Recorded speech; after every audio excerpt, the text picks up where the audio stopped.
हेत्वाभास निरूपण। हेत्वाभास देखो हमारे तर्क संग्रह में है, तर्क भाषा में है, न्याय सिद्धांत मुक्तावली में पढ़ते हैं। तो हेत्वाभास का मतलब यही होता है कि कोई भी वस्तु हो वहाँ पर हेतु का आभास होना, मतलब हेतु न होना, क्योंकि हेतु तो अलग से दर्शा दिए। एक तो अन्वय व्यतिरेकी हेतु होता है, एक केवलान्वयी हेतु होता है और एक केवल व्यतिरेकी हेतु होता है। तो हेतु तो दर्शा दिए हैं, लेकिन हेत्वाभास शब्द ही ऐसा कह रहा है कि जहाँ पर हेतु का आभास हो उसे हेत्वाभास कहते हैं। तो तर्क भाषा में पढ़ोगे, तर्क संग्रह में पढ़ोगे, न्याय सिद्धांत मुक्तावली में पढ़ोगे। थोड़ा थोड़ा ये है कि बस एक दो के जैसे तर्क संग्रह में साधारण असाधारण दो प्रकार का हेत्वाभास होता है, अनेकांतिक के दो भेद होते हैं। वहीं न्याय सिद्धांत मुक्तावली में अनेकांतिक के तीन भेद मान लिए जाएंगे, तर्क संग्रह में भी एक साधारण, एक असाधारण, एक अनुपसंहारी।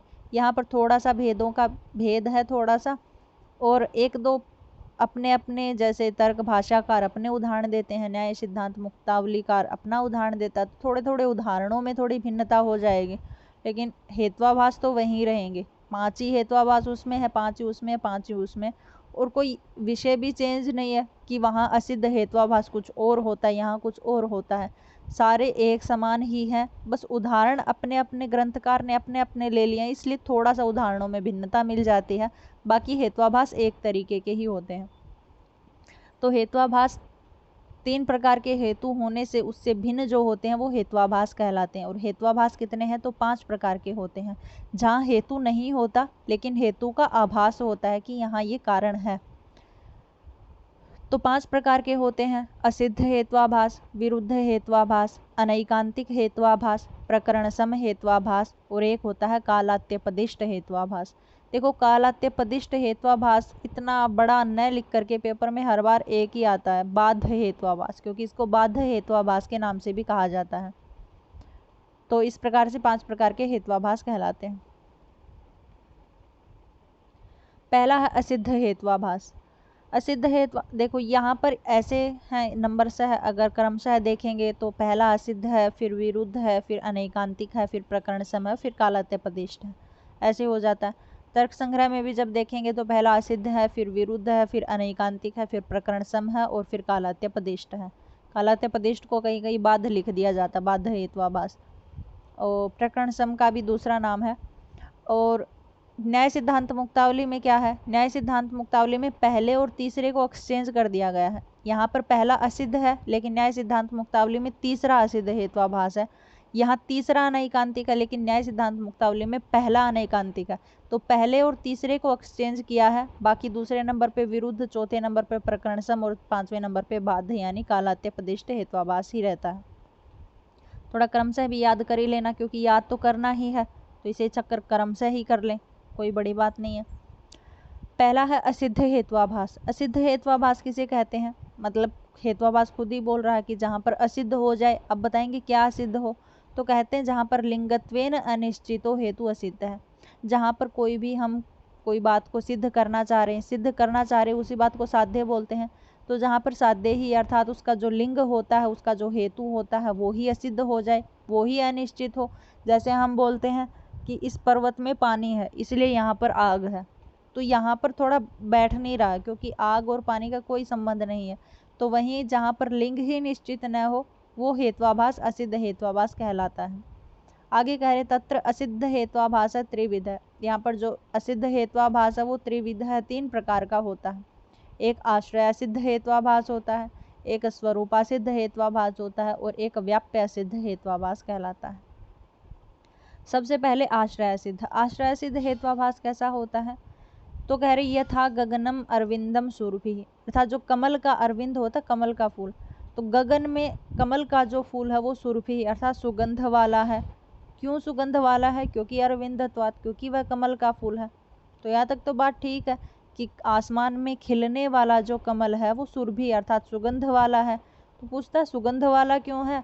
तो कह रहे हैं क्योंकि वो कमल है, और सीधी सी बात है भाई, कमल का फूल है तो सुगंध तो आएगी ही, क्योंकि वो सरोज अरविंदवत, क्योंकि कमल के फूल के समान ही ये फूल भी है, तो यहाँ पर इसलिए ये सुगंध वाला है। तो यहाँ पर आश्रय सिद्ध क्यों दिखाया जा रहा है? तो आश्रय सिद्ध यहाँ पर देखो ये पूरा उदाहरण सही है, ऐसी कोई बात नहीं है, गलत है, लेकिन यहाँ पर जो आश्रय दिया गया है ना वो गलत है। इन्होंने क्या कहा कि आसमान में खिलने वाला फूल। तो एक बात बताओ, कभी भी आपने आसमान में कमल का फूल खिलते हुए देखा है? कमल के फूल एक ही जगह खिलते हैं, वो है ना पंकज में, पंकज अर्थात कीचड़ में ही खिलते हैं। जहाँ कीचड़ होगा वहीं कमल के फूल खिलेंगे, इससे इतर कहीं भी कमल के फूल नहीं खिलते हैं। लेकिन यहाँ क्या कह रहे हैं कि गगन में खिलने वाला कमल का फूल सुरभि वाला अर्थात सुगंध वाला है, क्योंकि वह कमल का फूल है। बाकी सब तो यहाँ पर सही है, क्योंकि वह हेतु भी सही दिया है, क्योंकि कमल का फूल है, और सीधी सी बात है, कमल का फूल होगा तो वो सुगंध वाला तो होगा ही। लेकिन यहाँ पर साध्य अर्थात जो आश्रय है वो गलत दिया हुआ है, क्योंकि गगन में कभी भी फूल नहीं खिल सकता है, तो यहाँ पर गगन ही गलत है, इसलिए यहाँ पर आश्रय सिद्ध हेत्वाभास हो जाता है। अर्थात यहाँ आकाश कमल आश्रय है वो वह होता ही नहीं है, इसलिए आश्रय सिद्ध हेत्वाभास है। आगे है स्वरूपासिद्ध। स्वरूप देखो, हम 5 इंद्रियां होती हैं हमारी और 5 ही विषय होते हैं। जैसे कोई भी वस्तु देखने योग्य होती है, देखना है जिसका, देख करके प्रत्यक्ष करना है, वहाँ चक्षु हमारा स्वरूप बनती है। कोई वस्तु सुनने का होता, सुनने योग्य होती है, वहाँ पर श्रोत्र हमारे प्रत्यक्ष बनते हैं, श्रोत्र का कार्य होता है। जहाँ कोई वस्तु छू करके देखने योग्य होती है, वहाँ त्वचा हमारा विषय बनती है।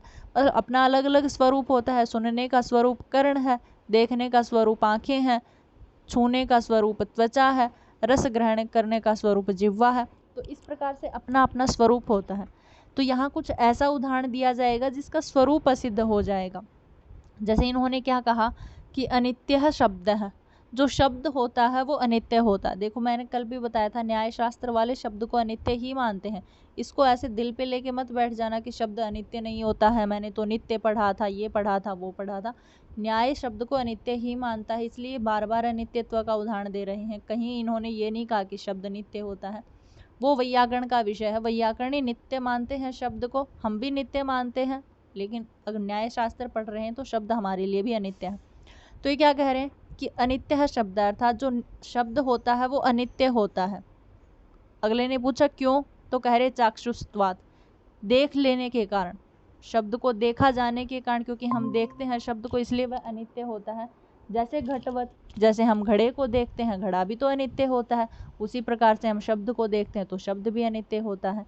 तो देखो यहाँ पर पूरा उदाहरण, इसमें साध्य भी है, हेतु भी है और घटवत उदाहरण भी दिया गया है। तुम खुद ही बताओ इस बात में क्या गलत बात है यहाँ पर। तो देखो सीधा सीधा दिखाई दे रहा, शब्द है वो किसका स्वरूप होता है? शब्द सुनाई देता है, इसीलिए हम नित्य अनित्य मानते हैं। लेकिन इन्होंने हेतु क्या दिया? चाक्षुषत्वात्, शब्द देखे जाने के कारण अनित्य है। हमारे मुंह से कोई भी शब्द निकल रहा है, क्या वो दिखाई देता है? हमें दिखाई नहीं देता, क्योंकि शब्द जो है वो चक्षु का विषय नहीं होता है, शब्द हमेशा श्रोत्र का विषय होता है। शब्द को सुनना न सुनना इसी के ऊपर डिपेंड करता है कि शब्द नित्य होगा या अनित्य होगा। और यहाँ पर हेतु ही गलत दे दिया, अर्थात स्वरूप ही गलत दे दिया, क्योंकि शब्द का जो स्वरूप है वो श्रोत्र के साथ जुड़ता है, कभी चक्षु के साथ नहीं जुड़ता, इसलिए यहाँ पे स्वरूपासिद्ध हेत्वाभास है। अर्थात यहाँ पर जो स्वरूप दिया गया है वो गलत है। अगर चाक्षुष की जगह अगर हम श्रोत्र शब्द का ग्रहण कर लेते तो ये उदाहरण बिल्कुल ठीक हो जाता कि शब्द अनित्य होता है, क्योंकि श्रोत्रत्वम अर्थात सुनाई देने के कारण, तो ठीक हो जाता। लेकिन यहाँ पर स्वरूप गलत दे दिया गया है, शब्द का सीधा संबंध श्रोत्र से है न कि चक्षु से है, इसलिए यहाँ पर स्वरूपासिद्ध हेत्वाभास है। तो यही कह रहे हैं अत्र चाक्षुषत्वम हेतु, यहाँ पर जो चाक्षुषत्व हेतु दिया है, सच न शब्देव नास्तेव, वह शब्द के साथ नहीं जुड़ता है, क्योंकि शब्द हमेशा श्रवणत्वात् सुनने मात्र वाला ही होता है, श्रोत्र के द्वारा ग्राह्य होता है। श्रोत्र के द्वारा ही शब्द का पता लगाया जाता है कि वह नित्य है या अनित्य है। लेकिन यहाँ पर चक्षु दिया है, इसलिए यहाँ पर स्वरूपासिद्ध हेत्वाभास हो जाता है। आगे है व्याप्य असिद्ध। व्याप्य मतलब व्याप्ति असिद्ध। 2 प्रकार की व्याप्तियां मैंने बताई थी, एक साहचर्य नियम व्याप्ति होती है जिसमें स्वाभाविक संबंध हो, वो साहचर्य नियम व्याप्ति, और जहाँ पर स्वाभाविक संबंध नहीं होता वो उपाधिक प्राप्ति होती है। मैंने बताया था जैसे धुआं और अग्नि है वो स्वाभाविक व्याप्ति, इसलिए इसको साहचर्य नियम व्याप्ति कहा जाता है। और मैत्री में और अपने पुत्रों में कृष्ण वर्ण का किसी प्रकार का कोई स्वभाव संबंध नहीं है, केवल मात्र औपाधिक है, इसलिए वो औपाधिक। तो इसलिए व्याप्ति 2 प्रकार की होती है, एक व्याप्ति व्याप्ति ग्राहक प्रमाण अभावात, प्रमाण के अभाव से, अर्थात एक तो व्याप्ति ग्राहक प्रमाण न होने से। जैसे शब्द क्षणिक क्षणिक है, शब्द जो होता है वो क्षणिक होता है। इन्होंने क्या कहा कि शब्द है वो क्षणिक है, अर्थात नष्ट होने वाला होता है। आगे उदाहरण, आगे इन्होंने हेतु दिया सत्वाद, अर्थात उसकी सत्ता होती है। तो एक बात बताओ, जिस भी वस्तु की सत्ता होती है क्या वो कभी भी नष्ट हो सकता है? अर्थात कोई वस्तु है, अगर उसकी सत्ता है, जैसे हम बोलते हैं ईश्वर की सत्ता विद्यमान है, तो क्या ईश्वर नष्ट हो सकता है? हम यही तो बोलते हैं कि जिसका सत्ता होती है वो कभी नष्ट होता ही नहीं है। लेकिन इन्होंने तो साध्य ही गलत दे दिया कि शब्द जो है वो नष्ट होने वाला है क्योंकि उसकी सत्ता है। तो यहाँ पर जो सत्ता हेतु दिया वो गलत है, इसलिए ये इसका संबंध बन जाएगा व्याप्ति में, मतलब प्रमाण का अभाव दिखाई दे रहा है। प्रमाण का अभाव ही दिखाई दे रहा ना, क्योंकि पूर्ण बात सीधी सीधी गलत दिखाई दे रही है कि शब्द क्षणिक है, नष्ट होने वाला है क्योंकि उसकी सत्ता है। तो यहाँ पर सत्ता जिसकी विद्यमान होती है वो कभी नष्ट हो ही नहीं सकता। तो ये पूरा यहाँ पर दोनों में व्याप्ति नहीं बन रही है। हम ये नहीं कह सकते कि जहाँ जहाँ सत्ता होगी वहाँ वहाँ नष्टत्व होगा, अर्थात क्षणिकत्व होगा, क्योंकि जहाँ जहाँ सत्ता होती है वहाँ वहाँ कभी क्षणिक नहीं पाया जाता। इसलिए यहाँ पर किसी प्रकार की न कोई अन्वय व्याप्ति बन रही है और न ही कोई व्यतिरेक व्याप्ति बन रही है, इसलिए यहाँ पर व्याप्ति में ही अभाव पाया जा रहा है। दूसरी क्या है? उपाधि भावात, उपाधि होने के कारण, औपाधिक संबंध होने के कारण। बताया था ना मैंने, व्याप्ति एक व्याप्ति होती है, एक औपाधिक संबंध होता है। तो यहाँ व्याप्ति तो गलत कर दी इन्होंने, किसी प्रकार की कोई व्याप्ति नहीं बन रही है। अब उपाधि के भेद से दूसरा उदाहरण दिखा रहे हैं। कार्यक्रंत्व अंतर्वर्तिनी हिंसा अधर्म साधनम हिंसत्वात्। क्रतु बोलते हैं हम यज्ञ को, यज्ञ इत्यादि को। कह रहे कि यज्ञ में होने वाली जो हिंसा है ना वो अधर्म साधनम, अधर्म का साधन है क्योंकि वह हिंसा है। बात सीधी सीधी सही है कि अगर यज्ञ में हम हिंसा करेंगे वो अधर्म का ही साधन बनेगी। पूछ रहे हैं क्यों अधर्म का साधन बनेगी? तो कह रहे क्योंकि वह हिंसा है, और जहाँ भी हिंसा होती है सीधी सी बात है भाई वो अधर्म का साधन बनती है। जहाँ हिंसा होगी वहाँ अधर्म भी होगा। तो वैसे तो बात सही है, लेकिन ये किस वजह से कह रहे हैं कि यज्ञ में जानबूझ के तो कोई हिंसा नहीं करता है। हमारे जब हम अपने वेदों के अनुसार चलते हैं, वैसे तो देखो हर धर्म के अनुयायी अपने अपने संप्रदाय को मानते हैं। कोई बकरा ईद बनाता, कोई किसी की हिंसा करता है, वो उनके अपने अपने मत हैं। लेकिन अगर हम अपने वेद के अनुसार चलें, क्योंकि दर्शन जो है वो नास्तिक हैं, वो वेद को मानने वाले हैं, तो यहाँ वेद माना जाएगा। और वेद में किसी प्रकार की कोई हिंसा का वर्णन नहीं है। तो पहली बात तो हम यज्ञ में हिंसा नहीं करते हैं। लेकिन यहाँ कौन सी हिंसा का वर्णन है? यहाँ कैसी, यहाँ हिंसा दर्शा रहे हैं कि जब हम यज्ञ करते हैं तो कभी कभार ऐसा होता है कि मच्छर इत्यादि आकर के हमारे यज्ञ में गिर जाते हैं। मच्छर गिर गया, कीड़ी मकोड़े गलती से आकर के हमारे यज्ञ में गिर जाते हैं। तो सीधी सी बात है, यज्ञ में गिरे हैं तो कीड़ी मकोड़े मच्छर मीट इत्यादि की हिंसा तो हुई है, तो अधर्म का साधन है। तो इसका ये मतलब तो कहीं नहीं निकलता ना कि जहाँ जहाँ यज्ञ होगा वहाँ वहाँ हिंसा होगी। इसकी ये व्याप्ति तो नहीं बनती। ये एक औपाधिक संबंध है, मतलब एक उपाधि से ऐसा होता है कि कभी कभार हम यज्ञ करते हैं तो आकर के गिर जाते हैं कीट पतंगे। नहीं, हमें कोई हमारी मंशा होती है कि हम उनको मारें, हम उसकी हिंसा करें।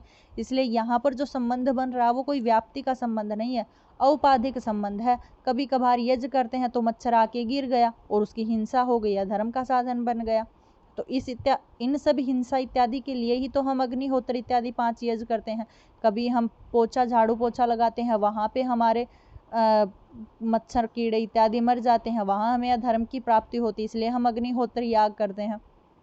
तो यहाँ पर कौन सा संबंध है? यहाँ कोई व्याप्ति नहीं है कि जहाँ जहाँ यज्ञ होगा वहाँ वहाँ हिंसा भी होगी, ऐसा कोई नियम नहीं है, कोई व्याप्ति नहीं है। तो ये एक औपाधिक संबंध है, इसलिए ये औपाधिक अभाव का उदाहरण बन जाएगा। आगे है विरुद्ध हेत्वाभास। विरुद्ध हेत्वाभास क्या कहते हैं? विरुद्ध मतलब कोई चीज़ हम सिद्ध कर रहे हैं लेकिन उसका हेतु ही विरुद्ध दे दिया जाए। वो हेतु, जैसे हम कह रहे हैं कि पर्वत में आग है क्योंकि यहाँ धुआं दिखाई दे रहा, यहाँ पर धुआं हेतु जो है वो बिल्कुल सही है। लेकिन ऐसी ही कोई वस्तु अगर हम प्रयोग कर रहे हैं, कोई वस्तु को हम सिद्ध करना चाह रहे हैं लेकिन उसका हेतु ही विरुद्ध दे देते हैं, तो वो कौन सा हेत्वाभास होता है? वो विरुद्ध हेत्वाभास होता है। जैसे कि अर्थात साध्य विपर्य व्याप्त हो, जो साध्य से विपरीत ही हेतु दिखाई दे दिया जाए। साध्य अर्थात जो चीज़ हम सिद्ध कर रहे हैं अगर उससे विपरीत हेतु दर्शा दिया जाए, वो कौन सा होता है? विरुद्ध हेत्वाभास कहलाता है। जैसे शब्दों नित्य है, हम क्या सिद्ध करना चाह रहे हैं? शब्द की नित्यता को सिद्ध कर रहे हैं कि शब्द नित्य होता है, लेकिन हेतु क्या दे रहे हैं? कह रहे हैं कृतकत्वात्, क्योंकि बनाया जाने के कारण। उदाहरण दिया आत्मवत, जैसे आत्मा नित्य होता है वैसे शब्द भी नित्य होता है, लेकिन हेतु क्या दिया? कृतकत्वात्, बनाया जाने के कारण। अब आप बताओ, आत्मा कभी बनाया जाता है? आत्मा कभी नहीं बनाया जाता। शब्द अगर नित्य है तो इसका मतलब वो कृतक नहीं है, बनाया नहीं गया है, क्योंकि कोई भी वस्तु अगर कृत्रिम है, कोई भी वस्तु बनाई गई है, कृतक कोई भी वस्तु होती है, वो कभी भी नित्य नहीं होगी। तो यहाँ पर नित्यता को सिद्ध करना चाह रहे हैं, लेकिन उदाहरण हेतु उसके विपरीत दे रहे हैं कि शब्द नित्य होता है क्योंकि वह बनाया जाता है। तो क्योंकि वह बनाया जाता है ये बात गलत है, ये विरुद्ध है, मतलब साध्य के विरुद्ध है। अगर हम ऐसा बोलें कि शब्द नित्य होता है क्योंकि अकृतत्वात्, वह बनाया नहीं जाता, तो ये सिद्ध हो जाता कि शब्द नित्य होता है क्योंकि बनाया नहीं जाता, तो शब्द की नित्यता सिद्ध थी। लेकिन यहाँ पे शब्द की नित्यता को सिद्ध करने से कौन रोक रहा है? इसी का हेतु रोक रहा है, कह रहा कि वह बनाया जाता है, और जो बनाने वाली चीज होती है वो कभी भी कोई भी वस्तु नित्य नहीं होती है। इसलिए यहाँ पर विरुद्ध हेत्वाभास, अर्थात विरुद्ध हेत्वाभास में हमेशा हेतु अपने साध्य के विपरीत मिलेगा, अर्थात जो सिद्ध करना चाह रहे हैं उसके विपरीत हेतु आकर के खड़ा हो जाएगा, इसलिए वो साध्य जो है वो कभी सिद्ध नहीं होगा। तो ये कौन सा हेतु होता है? विरुद्ध हेत्वाभास कहा जाता है। आगे है अनैकांतिक हेत्वाभास। कह रहे सव्यभिचारो अनेकांतिक है, अर्थात सव्यभिचार को अनेकांतिक कहा जाता है, और सद्विविध है, वो दो प्रकार का होता है, एक साधारण अनेकांतिक, एक असाधारण अनेकांतिक। अब कह रहे साधारण अनेकांतिक कौन सा होता है? तो कह रहे तत्र पक्ष सपक्ष विपक्ष वृत्ति साधारण है, अर्थात जिस हेतु में कोई भी वस्तु हम सिद्ध कर रहे हैं, कोई हेतु दे रहे हैं, अर्थात कोई भी वस्तु हम सिद्ध कर रहे हैं उसमें पक्ष की प्राप्ति हो, सपक्ष में भी रहे और विपक्ष में भी कोई ना कोई रहे, ऐसा साधारण अनेकांतिक हेत्वाभास होता है। जैसे हिंदी में लिखा हुआ है, जैसे शब्द नित्य होता है प्रमेयत्वात्, क्योंकि वह ज्ञान का विषय है, आकाश के समान, क्योंकि आकाश भी नित्य है। तो पक्ष में क्या है कि यहाँ प्रमेयत्वात्, मतलब प्रमेय होने के कारण आकाश के समान ये सपक्ष हो जाएगा, और विपक्ष में भी आकाश ही रह जाएगा क्योंकि आकाश भी नित्य ही रहता है। तो यहाँ पर शब्द नित्य रहता है, ये पक्ष सिद्ध कर दिया कि शब्द है वो नित्य होता है। हेतु दिया, मतलब सपक्ष में दिया कि वह प्रमेय है, ज्ञान का विषय है। तो सीधी सी बात है, जो शब्द है वो ज्ञान का विषय है इसलिए नित्य होता है। और आकाश के समान, अर्थात विपक्ष में जो उदाहरण दिया वो भी नित्य ही है, कि जिस प्रकार से शब्द नित्य होता है उसी प्रकार से आकाश भी नित्य है। हम आकाश को तो नित्य मानते ही हैं, आकाश की नित्यता विभुत्व आदि स्वीकार करते हैं। तो इसमें क्या है? पक्ष भी है, सपक्ष भी है, और विपक्ष की व्यावृत्ति भी जहाँ पर की जाए वो कौन सा हेतु होता है? तो साधारण हेतु, अर्थात शब्दों नित्य है, शब्द नित्य होता है प्रमेयत्वात्, प्रमेय होने से व्योमवत, और विपक्ष में दे दिया व्योम अर्थात आकाश के समान। अब है असाधारण हेत्वाभास। असाधारण हेत्वाभास कैसा होता है? तो कह रहे जहाँ पर सपक्षात विपक्षात व्यावृत्तो हो, यह पक्ष एवं वर्तते सो असाधारण अनेकांतिका। ये कह रहे हैं कि जहाँ पर न तो कोई सपक्ष दिखाया जाए न ही कोई विपक्ष में उदाहरण दिया जाए, दोनों की व्यावृत्ति, अर्थात जहाँ पर दोनों ही नहीं होते, केवल मात्र जो पक्ष में ही वर्तित होता है, अर्थात जो उदाहरण पक्ष में ही रहेगा वो असाधारण अनेकांतिक होता है। जैसे भूर नित्य, जो पृथ्वी है वो नित्य है क्योंकि गंधत्वात्, गंध वाली है। अब इसके विपक्ष में कोई नहीं आ सकता, क्योंकि जहाँ जो भी हम विपक्ष देंगे पृथ्वी को लेकर के, जो भी हम उदाहरण देंगे सुगंध को लेकर के, वो सीधी सी बात है वो पृथ्वी के अंतर्गत ही आ जाएगा, क्योंकि जो जो जिस जिस वस्तु में सुगंध है, जो जो गंध वाली वस्तु है, वो सीधी बात है पृथ्वी ही होती है। तो ऐसी पृथ्वी से अलावा हम कोई ऐसा उदाहरण नहीं दे पाएंगे कि जिससे ये पृथ्वी है वो सिद्ध हो जाए। तो न ही कोई यहाँ पर सपक्ष में आएगा, न ही कोई विपक्ष में आएगा। तो ये केवल मात्र पक्ष में रहता है कि पृथ्वी नित्य है क्योंकि वो गंध वाले है। तो जहाँ जहाँ गंध होगी वहाँ वहाँ पृथ्वी होगी। जैसे जैसे का कोई उदाहरण नहीं मिलता है, क्योंकि कोई भी उदाहरण देंगे वो पृथ्वी का ही हो जाएगा, और उदाहरण हमेशा किसी दूसरे का देना चाहिए, इसलिए दूसरा कोई है नहीं। तो न ही यहाँ पर सपक्ष होगा, न ही विपक्ष की व्यावृत्ति होगी, केवल मात्र ये जो उदाहरण है वो केवल और केवल पक्ष में ही स्थिर रहता है। आगे है प्रकरण सम हेत्वाभास। देखो प्रकरण सम जो हेत्वाभास, वो कैसा हेत्वाभास होता है? इसमें है ना, जैसे नॉर्मल से अगर लौकिक उदाहरण से समझें तो दो मंडलियां बैठी हैं, जैसे दो मंडली बैठी हैं, दो या फिर दो विद्यार्थी आपस में शास्त्रार्थ कर रहे हैं। तो कभी कभार ऐसा नहीं होता कि एक विद्यार्थी है वो ऐसा बोलता है कि शब्द नित्य है क्योंकि वो नित्य अनित्यता से रहित है। तो दूसरा विद्यार्थी उसी से बोल देता है कि शब्द अनित्य है क्योंकि वो नित्यता से रहित है। तो दोनों का जो बैलेंस होता है वो बिल्कुल बराबर का होता है। हम न तो उस विद्यार्थी को गलत ठहरा सकते न ही उस विद्यार्थी को। तो ऐसा ही प्रकरण सम होता है, अर्थात दोनों जो विरोधी मत है दोनों समान हो जाते हैं। किसी की बात ये नहीं कह सकते कि ये बात सही है ये गलत है, दोनों बराबर होते हैं, वो सम, इसीलिए सम कहते हैं इसको, अर्थात प्रकरण सम हेत्वाभास कहा जाता है। अर्थात जहाँ पर प्रकरण समस्तु सह एव यस्य हेतोः साध्य विपरीत साधकम हेत्वानंतरम विद्यते, अर्थात जिस साध्य के विपरीत हम कोई भी हेतु देते हैं उससे विपरीत पहले ही दूसरे वाले अपना हेतु रख देते हैं। अर्थात एक हेतु के विरुद्ध दूसरा हेतु आ जाता है जिसमें हम सिद्ध नहीं कर पाते कि ये वस्तु सही है या ये वस्तु सही है, वो प्रकरण सम हेत्वाभास कहलाता है। जैसे शब्दों अनित्य है, एक ने कहा कि शब्द अनित्य होता है नित्य धर्म रहितवाद, क्योंकि उसमें नित्यता का कोई धर्म नहीं है। तो सीधी सी बात है भाई, जिसमें नित्यता का धर्म नहीं रहता वो अनित्य होता है। बात तो बिल्कुल सही है कि शब्द अनित्य है, ये सिद्ध करना चाह रहे हैं कि शब्द अनित्य है, अर्थात शब्द का कोई नित्य कोई सत्ता नहीं है, क्योंकि इसकी सत्ता से ये रहित रहता है इसलिए शब्द अनित्य है। ये बात बिल्कुल सही है। लेकिन दूसरे ने इसी बात को सुन के कहा कि शब्द तो नित्य होता है क्योंकि वो अनित्य धर्म से रहित होता है। तो यहाँ पर दोनों हेतु आपस में इतने विरोधी हो गए कि हम किसी का खंडन नहीं कर सकते। ऊपर वाला भी हमारी नज़र में सही है और नीचे वाला भी, अर्थात जहाँ हेतु के विपरीत दूसरा हेतु आ जाता है वो प्रकरण सम हेत्वाभास कहलाता है। आगे है कालात्यपदिष्ट हेत्वाभास। कालात्यपदिष्ट यानी इसमें क्या होता है, नॉर्मल सी बात है, यहाँ पर हम किसी भी प्रमाण को ले करके, अर्थात कोई मनुष्य है किसी वस्तु को सिद्ध करना चाह रहा है, तो हम किसी प्रमाण को लेकर के दूसरे प्रमाण को, प्रत्यक्ष प्रमाण को, अनुमान प्रमाण को, किसी भी प्रमाण को लेकर के हम उसके साध्य को गलत ठहरा सकते हैं। मतलब यहाँ कुछ ऐसा प्रमाण आएगा, कोई ऐसा प्रमाण आएगा जिससे उसका जो साध्य है वो अभाव में चला जाएगा, यानी उस साध्य का बाध हो जाएगा।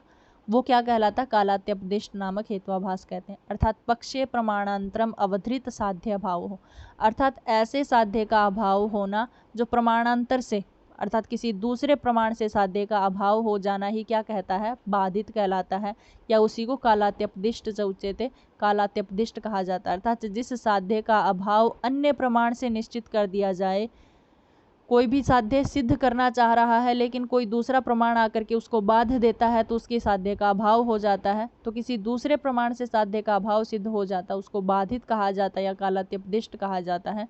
जैसे किसी ने कहा कि अग्नि अनुष्ण है, जो अग्नि है वो ठंडी है, लेकिन कृतकत्वात् क्योंकि अग्नि बनाई जाती है इस वजह से, जलवत जैसे जल ठंडा होता है। इन्होंने इतना कहा कि जैसे अग्नि है वो ठंडी होती है, किस प्रकार से, जैसे जल ठंडा होता है, क्योंकि जल का जो स्वभाव होता है वो ठंडा होने का ही होता है।